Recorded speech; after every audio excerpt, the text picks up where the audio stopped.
भाजपा नेता सह स्वर्ण व्यवसायी रघुवीर स्वर्णकार की हत्या मामले में मृतक के परिजनों से मिलने उनके घर पहुंचे पूर्व उप मुख्यमंत्री सुशील कुमार मोदी। नमस्कार, आप देख रहे हैं मिथिलांचल न्यूज बिहार झारखंड। खबरों के साथ मैं कुमुद कुमार चौधरी, सन ऑफ मिथिला। खबर समस्तीपुर से। खानपुर थाना क्षेत्र के सिरोपट्टी में विगत दिनों भाजपा नेता सह स्वर्ण व्यवसायी रघुवीर स्वर्णकार के ऊपर उनके घर के सामने संध्या के समय अपराधियों ने ताबड़तोड़ गोलियां चलाई थी, जिसमें 2 गोली स्वर्ण व्यवसायी के पेट व सीने में लगी थी, वहीं 1 गोली उनके स्टाफ के हाथ में लगी थी। जिसके बाद परिजनों ने आनन फानन में रघुवीर स्वर्णकार को समस्तीपुर सदर अस्पताल में भर्ती करवाया था, जहां इलाज के दौरान उनकी मौत हो गई। हालांकि घटना को लेकर बीजेपी नेताओं कार्यकर्ताओं का आने का दौर लगातार जारी है। इसी बीच बुधवार को बिहार के पूर्व उप मुख्यमंत्री सुशील कुमार मोदी मृतक भाजपा नेता के घर पहुंचकर परिजनों से मिलकर उनको ढाढ़स बंधाया, जहां उन्होंने प्रेस वार्ता के दौरान कहा कि यह घटना एक सुनियोजित साजिश के तहत घटी है। वो घटना टारगेट करके व्यवसायी की हत्या की गई है। ठीक उसी वक्त बिजली भी कटती है, जो जांच का विषय है। उन्होंने कहा कि अगर बिजली रहती तो अपराधी का चेहरा पहचाना जा सकता था। उन्होंने कहा कि वह एक प्रतिष्ठित व्यक्ति थे। पूरे बिहार के अंदर एक ऐसी घटना हुई है, व्यवसायी और व्यापारिक लोग के अंदर आतंक घर कर गया है। उन्होंने कहा कि पहले लोगों को लगता था कि राजद की सरकार आएगी तो आतंक और अपराध बढ़ेगा, जहां इस घटना ने इसकी पुष्टि कर दी है। उन्होंने कहा कि बहुत दुखद घटना है। घटना में संलिप्त लोगों की गिरफ्तारी नहीं होती है तो 5 सितंबर को जिला मुख्यालय का घेराव व धरना का आयोजन किया जाएगा। हमारे समस्तीपुर संवाददाता पलटन सैनिक की रिपोर्ट। देश दुनिया के साथ साथ बिहार झारखंड के चप्पे चप्पे की सच्ची खबर को देखने के लिए देखते रहिए और सब्सक्राइब कीजिए हमारे चैनल मिथिलांचल न्यूज बिहार झारखंड को, जहाँ खबरों का सिलसिला कभी नहीं थमता। भारतीय जनता पार्टी के मंडल प्रभारी श्री रघुवीर स्वर्णकार जी की जो हत्या हुई है, ये बहुत दुखद है। हत्या के अगले ही दिन विधानसभा में विपक्ष के नेता श्री विजय सिन्हा जी भी आए थे और पार्टी के सभी जिला के प्रमुख लोग भी आए थे। यहाँ पर घटनास्थल पर पीड़ित परिवारों से मुलाकात की थी। तो बहुत दुखद घटना है और बहुत साधारण परिवार है। मैंने अभी उनकी दुकान को देखा, वो छोटी सी दुकान, सुनार की दुकान है, और ऐसा लगता है कि एकदम टारगेट करके इनकी हत्या की गई है। ऐसा नहीं कि कोई छीन छोड़ का मामला हो, कोई लूटपाट का मामला हो। और उसी समय बिजली जाती है। अब ये बिजली गई, और बिजली कैसे गई? और बिजली गई ताकि कोई पहचान न सके। नहीं तो शायद अगर बिजली रहती तो अपराधी पहचाने जा सकते थे, और गोली मारकर उनकी हत्या कर दी गई। ये बहुत ही दुखद घटना है। अभी तक कोई गिरफ्तारी की सूचना नहीं है। किसी ने कहा कि शायद आज कोई एक गिरफ्तारी हुई, मुझे पता नहीं, लेकिन इस घटना को आज करीब 5-6 दिन हो गया, अभी तक कोई गिरफ्तारी नहीं हुई है। और एक प्रतिष्ठित व्यक्ति थे। किसी एक घटना का प्रभाव ये हुआ है कि पूरे बिहार के अंदर जो व्यवसायी समाज है, जो व्यापारी समाज है, वो आतंकित और भयभीत हो गया है। पहले भी लोगों को लगता था कि अगर राजद की सरकार बनी बिहार में तो आतंक भय पैदा होगा, अपराध बढ़ेगा, और इस घटना ने उनकी आशंका को पुष्ट करने का काम किया है। बहुत ही दुखद घटना है। मैं जिला प्रशासन से यही अपील करूंगा कि अविलंब गिरफ्तारी होनी चाहिए। पार्टी की ओर से जिला मुख्यालय पर बहुत जल्द धरना का कार्यक्रम 5 तारीख को गिरफ्तारी की मांग और इस पूरे मामले की जांच के लिए SIT का गठन किया जाए। इस मांग को लेकर 5 सितंबर को और मुख्यालय पर धरना का कार्यक्रम आयोजित किया जाएगा।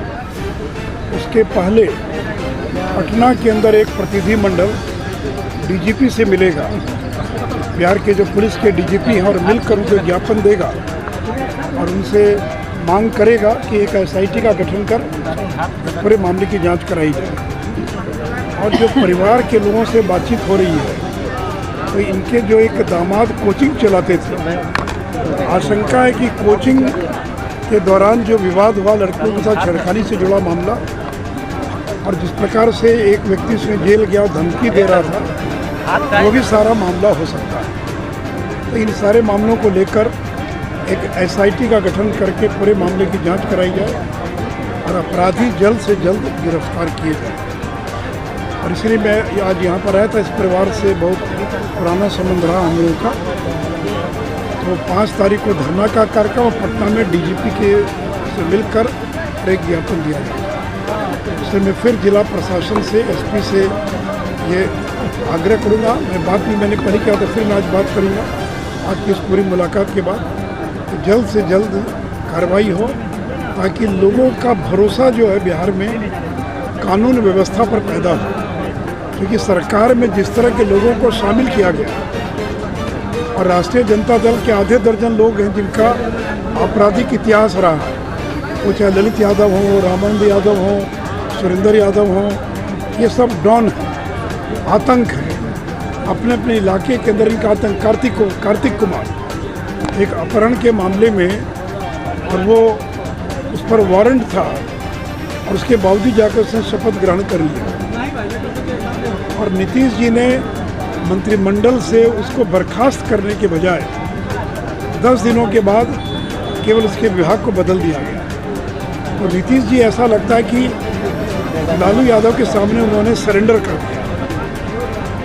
वो अब बेचारे हो गए, वो कुछ कर नहीं सकते। हम लोग जब थे सरकार में 2-3 मंत्रियों पर पुराना मामला था, तुरंत उनको इस्तीफा देना पड़ा और जब तक वो क्लीन चिट लेकर नहीं आए तब तक दोबारा वो सरकार में शामिल नहीं हो सके। लेकिन कार्तिक कुमार जिस पर किडनैपिंग का वारंट था और वो शपथ ले लेता और वैसे लोगों पर कोई कार्रवाई नहीं कर पाते, ये दर्शाता है कि नीतीश जी बेचारे हो गए हैं, मजबूर हो गए हैं। जो लालू के दरबार में जो निर्णय होगा उसी का पालन करेंगे, स्वतंत्र को निर्णय नहीं कर सकते हैं। तो मैसेज पूरे देश में बहुत ख़राब गया है। पूरे बिहार में लोग दहशत में हैं, लोग डरे हुए हैं, पता नहीं आगे क्या होगा बिहार के अंदर।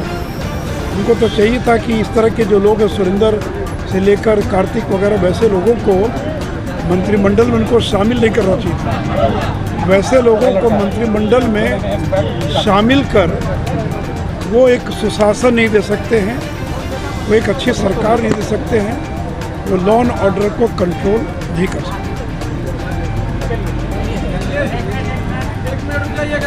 शराबबंदी पे उसके बाद जो है अपराध बढ़ गए, क्या बताइए? नहीं सुने। शराबबंदी के बाद जो अपराध बढ़ गया सर।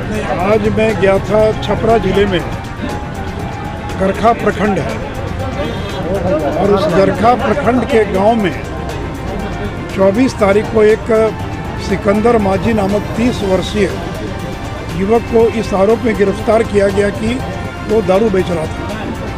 पुलिस पकड़ कर ले गई। उसकी इतनी पिटाई की थाने में कि 4 दिनों के बाद अस्पताल में उसकी मौत हो गई। मैं आज उसके परिवार से मिलने गया था। मैं सरकार से 2 मांग करना चाहूँगा। पहली बात है कि हम शराबबंदी के पक्ष में, भारतीय जनता पार्टी विपक्ष में रहते हुए भी हमने शराबबंदी का समर्थन किया था और आज भी हम पूरी तरह से शराबबंदी के पक्षधर हैं। परंतु 2 हमारी मांग है।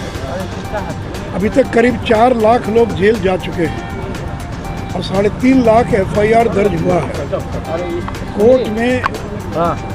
कोर्ट में इतने मुकदमे हैं कि लोगों को 1 साल बेल मिलने में समय लग रहा है। जेल में रहने की जगह नहीं है।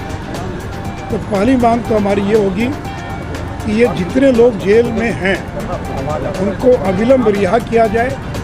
हाँ, जो लोग दारू का व्यापार करते थे, माफिया थे, उनको रिहा ना किया जाए, लेकिन बाकी सामान्य पीने के आरोप में चला गया, पी लिया चला गया, एक तो जेल में संख्या घट जाएगी। और ये अधिकांश लोग दलित हैं, यानी जो अभी 1 लाख से ज़्यादा लोग आज भी जेल के अंदर बंद हैं, उसके अंदर 87% ये अनुसूचित जाति, जनजाति, महादलित, अति पिछड़ा समाज के लोग हैं।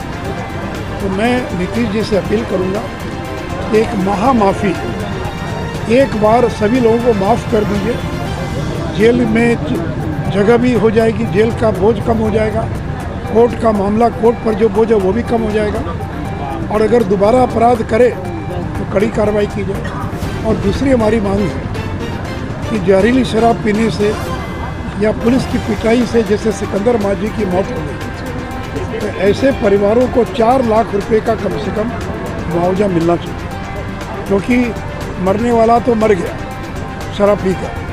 अब अधिकांश महादलित और दलित है, परिवार के अंदर कोई कमाने वाला नहीं है। अभी मैं जिस घर में गया 3 छोटे छोटे बच्चे, तो अगर सामान्य घटना में हम 4 लाख देते हैं तो इस तरह के मामले में 4 लाख क्यों नहीं दे सकते। जब गोपालगंज के अंदर खजूरबन्नी में जहरीली शराब से 20 लोग मरे थे, तो नीतीश जी ने 4-4 लाख रुपया दिया था। अगर खजूरबन्नी में जहरीली शराब से मरने वाले परिवारों को अगर आपने 4-4 लाख दिया, तो आए दिन जो घटनाएं घट रही हैं उन परिवारों को मदद क्यों नहीं मिलनी चाहिए। और इसलिए एक बार महामाफ़ी सब लोगों को माफ़ करके जेल से रिहा करें, विशेष करके दलित महादलित इस प्रकार के लोग हैं, और 4 लाख का मुआवजा दिया जाए। और बाकी हम शराबबंदी के पक्ष में, इसको कड़ाई से लागू किया जाए, इतना ही हम शराबबंदी के बारे में कहना चाहिए। उदय नारायण चौधरी जी का एक बयान आया को खत्म कर दिया। तो आपके सहयोगी दल के एक बड़े नेता जो पूर्व स्पीकर, उनका बयान मैंने 4 दिन पहले वीडियो देखा। तो उदय नारायण चौधरी कह रहे हैं कि शराबबंदी को ख़त्म कर देना चाहिए। शराबबंदी पर एक बात और कहना चाहूँगा, ये पासी समाज के जो लोग हैं, चौधरी समाज के लोग, ये लोग ताड़ी का व्यापार करते थे, तो सरकार ने ताड़ी पर भी रोक लगा दिया। उस समय सरकार ने ये निर्णय लिया था कि ताड़ी का व्यापार करने वाले जो लोग हैं उनको वैकल्पिक रोजगार देंगे, ताकि उनकी जो रोजी रोटी बंद हो गई है वो भुखमरी के शिकार न हो। लेकिन अभी तक किसी को रोजी रोटी नहीं मिली। मैं नीतीश जी से अपील करूंगा कि चौधरी समाज के लोग सबसे ज़्यादा प्रभावित शराबबंदी से हुए हैं, उनका रोजगार बंद हो गया है।